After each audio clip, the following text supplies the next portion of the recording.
Well, we're going to put 500 shares on this ARNA. Looks like a great trade. Give it $1 stop. And our profit target's going to be right up here. And it's gone. Poof. Didn't do well. It's gone. That's exactly what happened to me today. Hey, fellow traders, I hope you guys had a better morning than I had. The day ended up pretty good for me, but this morning I experienced some emotions that I haven't experienced in years. And I had to dig deep to figure out how to deal with them because it had been so long. But it was pretty interesting. If you were in the room, you got to see probably the worst meltdown I've had since we've started the community. But more importantly, you got to see how I was able to handle it and, not lose my cool. Yeah, I was upset. I might have said a word or two here and there under my breath or mumbling, but I think I did pretty good reeling it in and focusing. Plus, we had a real good trade on Facebook. So it's amazing what a good trade will do after a bad trade. It can make you forget it pretty quick. All right, so let's take a look at what we traded. Today, the watch list was scarce again. I had ARNA and I had Facebook on watch. Now, Facebook, we'll look at in a minute. I actually started trading that in my swing account at 7, a little after 7 this morning. I was looking for it to fade all day today and really give me an all-day hold. So I started it in my swing account, which is, what I got that account for. To either take swings or, these all-day holds where I can set it and not really worry about it. So I said ARNA, we gapped up pretty good, gapped up over all of these moving averages. And I felt that, we probably wouldn't go below this 20 right here. But I was looking long all the way. I did not see this short. And the first mistake I made was I really didn't have a plan to the short side. It was all long. And, that's where things kind of unraveled this morning. But you can see a pretty significant gap up. This was actually a stock on our swing trade watch list for a oversold bounce, or what we like to call an oversold hook pattern. And it never did set up for the hook. It probably would have set up today had it not gapped up on some news, a positive drug study. And I'll tell you a little bit in a minute, the other thing that just really made the skin on my neck cringe again, after, what news came out after market on this. But we'll talk about that in a second. So the first trade, like I said, it was long. We bounced off of this 20, which I felt we would not lose today. Said if I was looking for it to pull back and test this, and off of that is a long. Well, I should have gotten long at the open. Really, the setup was it tested it. Should have gotten in at the open. But I didn't. I waited for the setup. Okay, it put in the 5-minute opening range high. We opened, kind of messed around a little bit, and started to make the move up. This is a 52-week high. Okay, so I'm thinking we're going to explode through this. So I get in over the opening range high, the 5-minute open range high. I get in. We make a couple ticks up, and then the bottom fell out. Okay, and I felt just like that dude on South Park when the floor fell out from under me. Should have stopped out at a point that was where my stop was, but I never had time to even put in my hard stop. So I'm sitting there with my mouth open and hold through this, weathered this storm. And here we opened here and we started to push up. So I started to feel good. Could have covered it. Could have covered myself. But didn't. Here I am getting ready to cover my position. And I bought again. So I doubled my position size. I'm like, what, really? You know, makes no sense. You know. So, no, here it is. This is where, okay, hold on, give me 1 minute.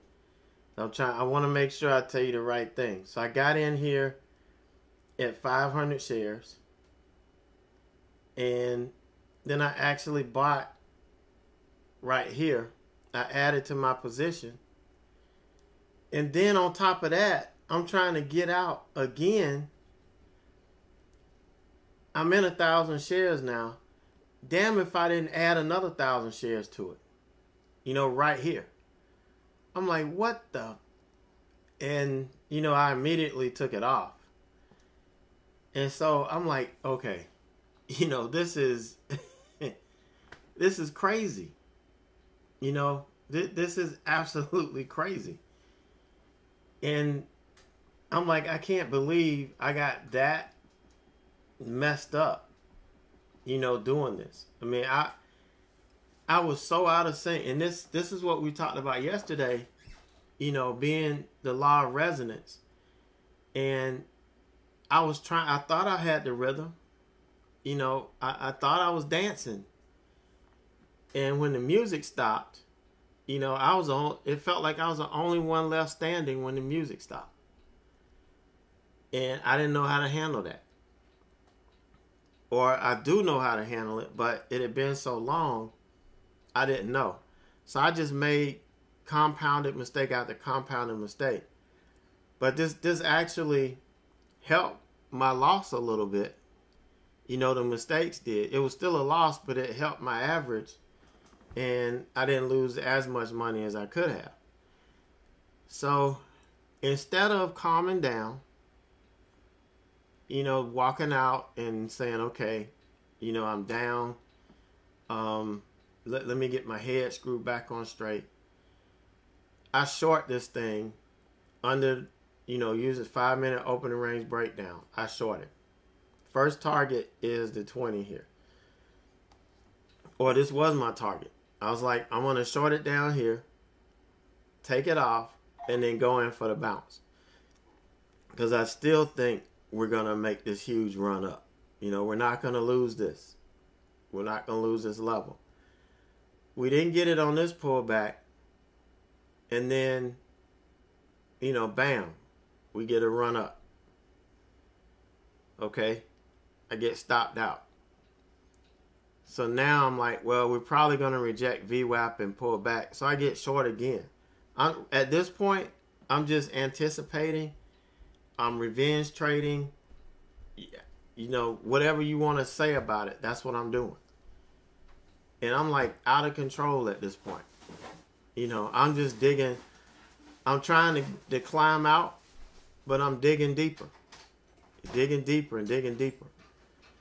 So on top of that, instead of me stopping, I'm going to short this damn thing right here again and ended up getting stopped out up here.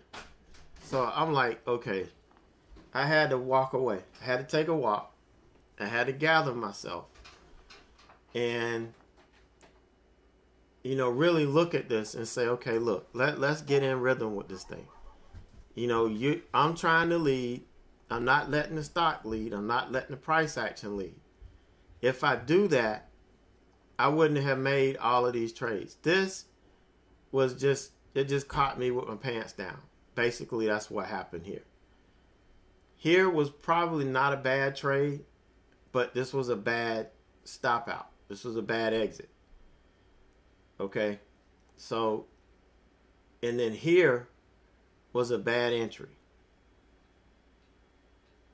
And here was a bad entry. So I had two bad trades back to back. And I'm like, look, I'm not in rhythm. I'm trying to make this do what I want it to do. And I needed to stop.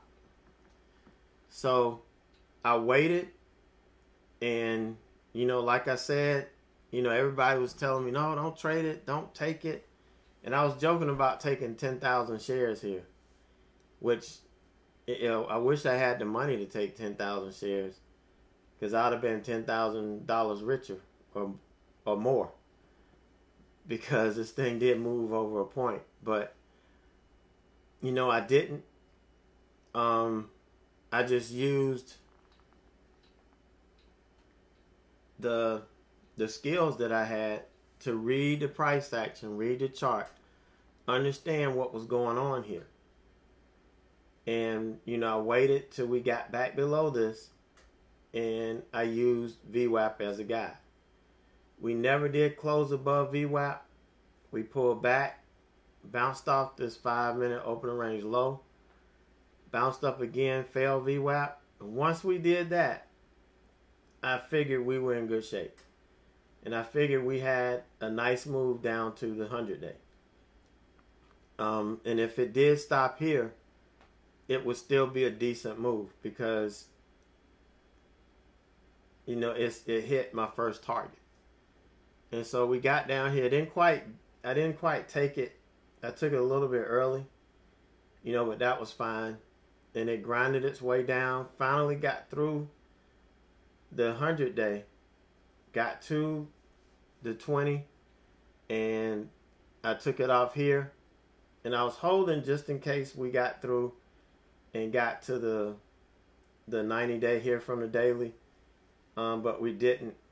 So had to take it off right before we closed. I was looking for it to fade down.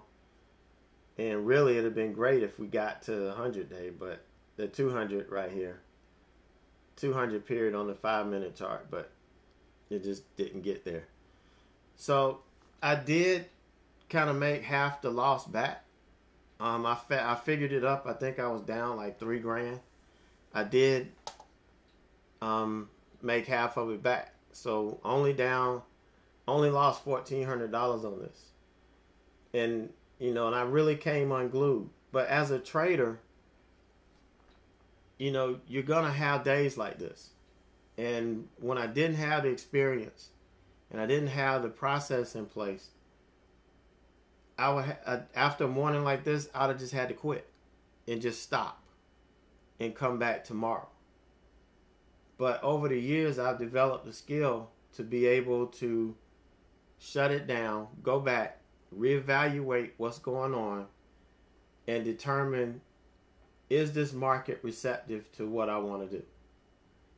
And once I determined that, I was able to,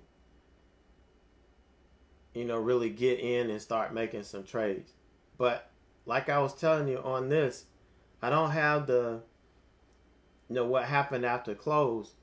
But right after the close, ARNA announced a public offering, which was going to tank the stock. And I'm like, okay, we had this big catalyst that gapped it up over 10 points. And then at the end of the day, we're going to have a public offering, which would, tank the stock. I'm like, okay, this is just crazy. This is more than I wanted to bargain for. That kind of crap is why I don't trade the low dollar, low float stocks, because that's what you typically see with them. And you have these larger funds that are able to buy more shares and really move that stock. But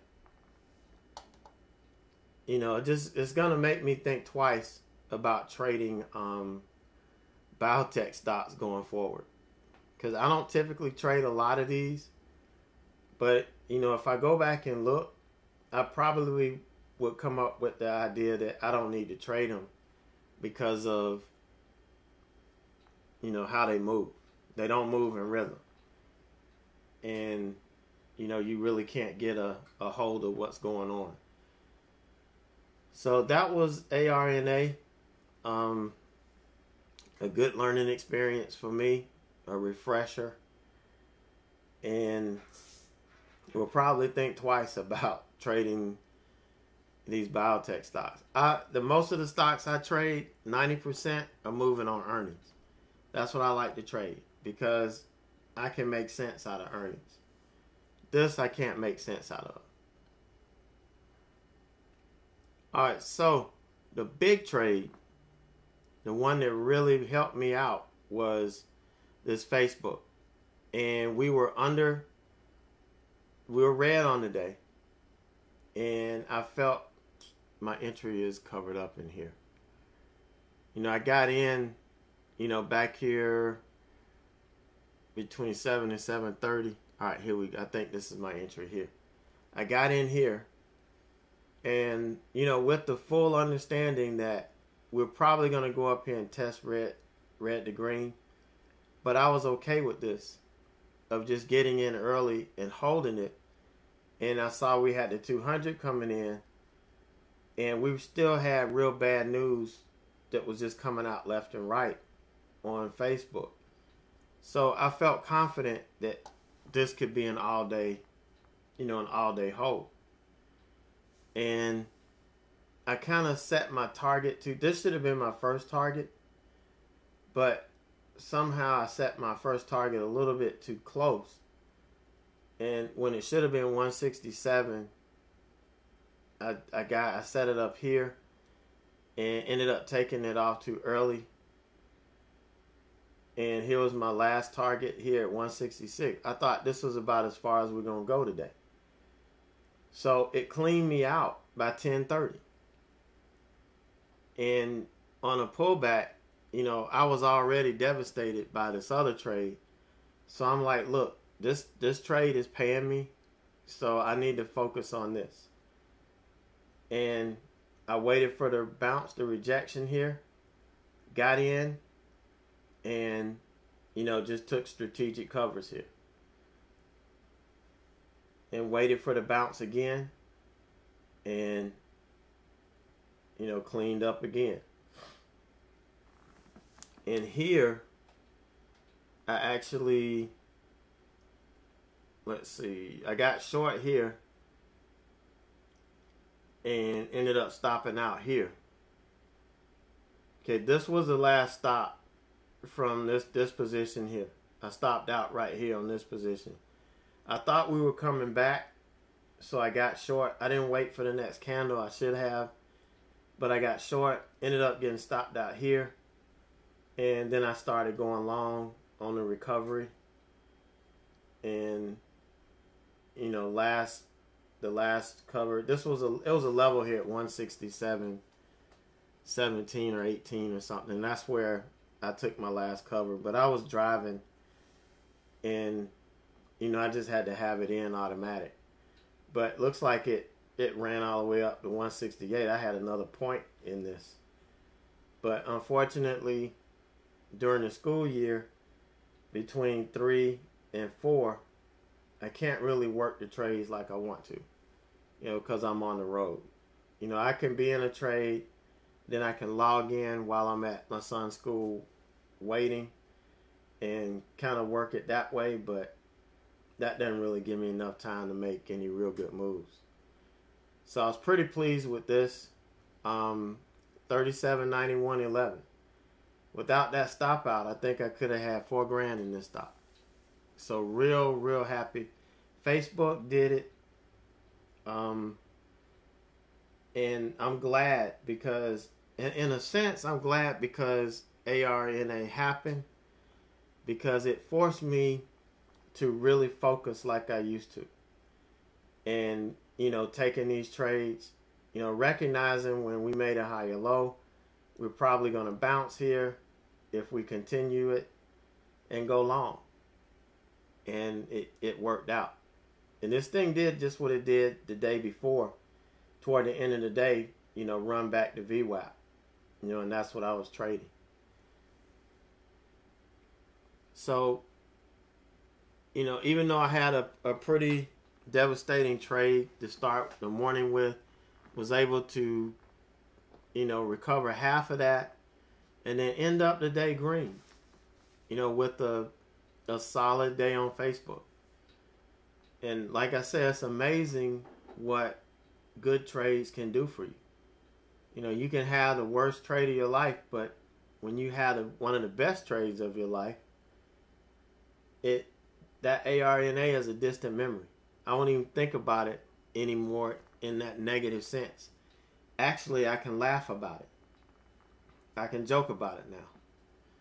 So that's kind of what it's all about. So that's it for me today. I think I made a little bit over $2,000. I didn't add it up yet, but that's how much I pulled out of the market today. So I'm pretty pumped about it. I got a real good week going. And it's great. You have your worst trade in a year, and then you have your best trade in a year. Because I really believe, I hadn't gone back and looked, I believe this is my best trade in a year. Because I think my AAOI trades from last year happened, I don't know, it might have happened around the same time, but I don't think I did as well on those as I did on Facebook today. So I'm pretty pumped. Actually going to do some celebrating tonight. So you guys take it easy, have a great night, and I will see you guys first thing in the morning.